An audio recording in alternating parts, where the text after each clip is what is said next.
மதுபான அறை.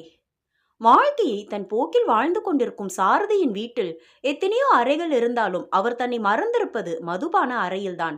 வெளி உலகத்திற்கு அவர் சிறந்த மனிதர், அவரைப் போல் யாரும் இல்லை என்ற அடையாளத்துடன் இருந்தாலும் தன்னுடைய இயல்பை, தன்னுடைய சுயத்தை தன் வீட்டில் இருக்கும் மதுபான அறையில்தான் கழிப்பார். அடுக்கி வைக்கப்பட்ட உயர்தர மதுபான பாட்டில்கள் ஆங்காங்கே இருக்கும். அழகாக பராமரிக்கப்பட்ட கண்ணாடி டம்ளர்கள், 10 பேர் அமர்ந்து மது அருந்துவதற்கான இருக்கைகள் என்று அந்த மதுபான அறையை மங்கிய வெளிச்சத்தில் மயங்கி கிடக்கும். அந்த மதுபான அறைக்குள் நுழைந்தாலே ஒரு விதமான போதை நெடி முகாமிட்டு நம்மை மயக்கத்திற்கு கொண்டு செல்லும். காலையில் பூஜை அறையில் இருப்பவர் மாலையில் மதுபான அறையில் இருப்பார். சில நேரங்கள் மதியம் பகல் என்று எந்த நேரம் வேண்டுமானாலும் அவர் மதுபான அறையில் நுழைவதை தடுப்பதில்லை. எப்பொழுதெல்லாம் அவர் மனது சந்தோஷப்படுகின்றது போதெல்லாம் அவர் மனது சஞ்சலப்படுகின்றது அப்பொழுதெல்லாம் அவர் நுழைந்து கொள்வது மதுபான அறையில்தான். தன் இயல்பு மாறாத மனிதர்களுடன் சேர்ந்து மது அருந்துவது அவருக்கு அலாதி விருப்பம். நீங்க என்ன வகையான மதுபானங்களை சாப்பிடுறீங்களோ சாப்பிட்டுக்கலாம், இங்க வைன்ஸ்ல இருந்து ஹாட் வரைக்கும் எல்லாமே இருக்கு என்று கை காட்டுவார் சாரதி. யார் யாருக்கு என்ன தேவையோ அதை எடுத்து குடித்து கொள்ளலாம். மதுபானத்தோடு சேர்ந்து சாப்பிடும் சைடிஷ் அங்க வரவழைக்கப்படும்.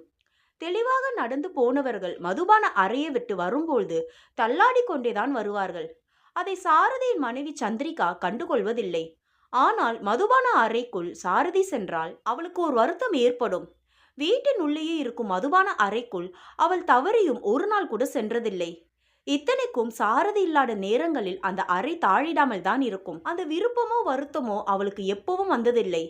இரவு நேரங்களில் நண்பர்களுடன் அமர்ந்துவிட்டு சாரதி வெளியே வரும்பொழுது அவரின் நடவடிக்கையை பார்த்து ரொம்ப துக்கம் கொள்வாள் சந்திரிகா. ஏங்க, கொஞ்சம் குறிச்சுக்க கூடாதா, இவ்வளவு குடிக்கணுமா என்று சந்திரிகா வருத்தப்பட்டு சொன்னாலும் அதை காதில் வாங்கி கொள்ளாத சாரதி சிரித்து கொண்டே மதுபான அறைக்குள் சென்று விடுவார். கணவன் மனைவி 2 பேர் படுக்கும் படுக்கை அறை என்றாலும் முழு மது போதையில் வரும் சாரதி வெட்டிய மரமாக கட்டிலில் விழுவார். இரவெல்லாம் தூங்கி அதிகாலையில் தான் எழுவார். சந்திரிகாவின் ஆசைகள் எல்லாம் அந்த போதையில் கரைந்து போய் இருப்பது அவளுக்கு பெருத்த வருத்தத்தை தந்தது. என்ன செய்யலாம்? அவர் சம்பாதிக்கிறார், அவர் குடிக்கிறார். அவரின் சுதந்திரத்தில் தலையிடுவது அநாகரிகமானது. நாமே அவரின் உழைப்பில் தான் வாழ்ந்து கொண்டிருக்கின்றோம். கேள்வி கேட்பது எந்த விதத்தில் நியாயம் என்று ஒவ்வொரு நாளும் மது அருந்தக்கூடாது என்ற விஷயத்தில் உதடு வரை கொண்டு வந்த வார்த்தைகளை உள்ளத்திலேயே நிறுத்தி கொள்வாள் சந்திரிகா. எப்பொழுதும் போல அன்றும் மதுபான கூடத்தில் மது அருந்தி கொண்டிருந்தாள் சாரதி.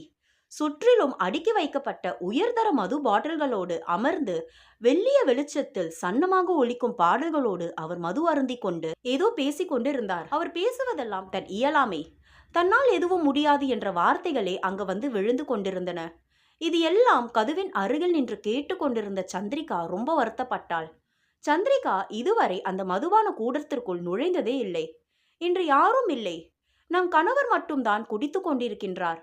நாம் உள்ளே செல்லலாம். எதற்காக இப்படி புலம்புகின்றார் என்று கேட்கலாம் என்று நினைத்தவர் பட்டென கதவை திறந்து மதுபான அறைக்குள் நுழைந்தாள். சந்திரிகா அங்கே மதுபான பாட்டில்கள் அடுக்கி வைக்கப்பட்ட தரம் குறையாத டம்ளர்கள் என்ற மெல்லிய ஒளியில் மயங்கி கிடந்த அந்த அறை முழுவதும் ஒருவிதமான போதை நெடி வீசிக்கொண்டிருந்தது. அளவுக்கு அதிகமாக குடிக்கும் சாரதியின் புலம்பல் பேச்சு சந்திரிகாவின் காதில் விழ, ஏன் இப்படி பேசுறீங்க? யார் சொல்லி நீங்க தான் கேட்கறது இல்லையே? உங்களுக்கு குடிதான் குடும்பம்னு ஆகி போச்சு. எங்களை என்னன்னு கூட கேட்கறதில்ல. மனைவி குழந்தை எப்படி இருக்கிறாங்கன்னு பாக்குறதில்ல. சமூகத்துல உங்களுக்கு நல்ல பெயர் இருக்கு. எப்பவுமே இப்படி குடிச்சிட்டு இருந்தா நல்லா இருக்கா என்ன? இது தப்புங்க. இந்த வீட்டுல பூஜை அறை இருக்கு, சமையல் அறை இருக்கு, படுக்கை அறை இருக்கு, கழிவறை கூட இருக்கு. அதெல்லாம் நம்ம தேவைக்கு மட்டும்தான் இருக்குங்க. ஆனா இந்த மதுபான அறை தேவையில்லாதது. பூஜை அறை இருக்கிற இந்த இடத்துல இந்த மதுபான அறை இருக்கின்றது. கொஞ்சம் கூட நல்லா இல்ல. இனிமே நீங்க குடிக்கிறத விட்டுருங்க. அப்போதான் நீங்க உயிர் வாழ முடியும்னு டாக்டர் கூட சொல்லியிருக்காரு. உங்க உடம்பு ரொம்ப கெட்டு போச்சு. நீங்க கொஞ்ச நாளைக்கு உசுரோடு இருந்தாதான் எங்களுக்கும் நல்லது, நம்ம குழந்தைகளுக்கும் நல்லது. தயவு செஞ்சு இந்த குடிக்கிறத நிப்பாட்டுங்க.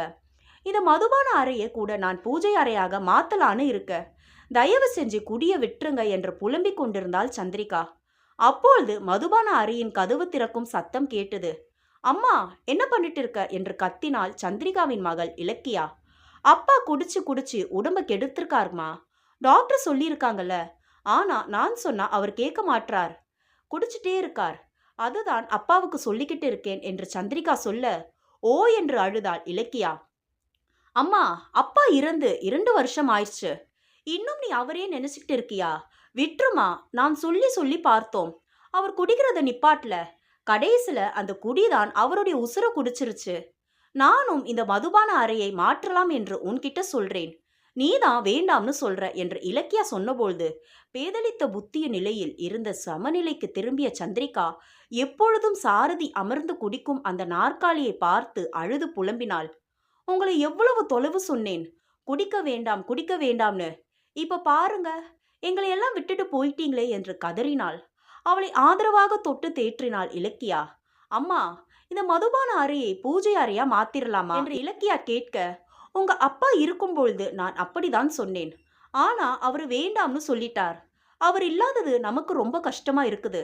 எப்பவுமே இருக்க இந்த மதுபான அறையில அவர் குடிக்கிற இடம் இருந்துட்டு போகட்டுமே. அவர் நினைவா நாம் அப்பப்போ வந்து பார்த்துக்கலாம்.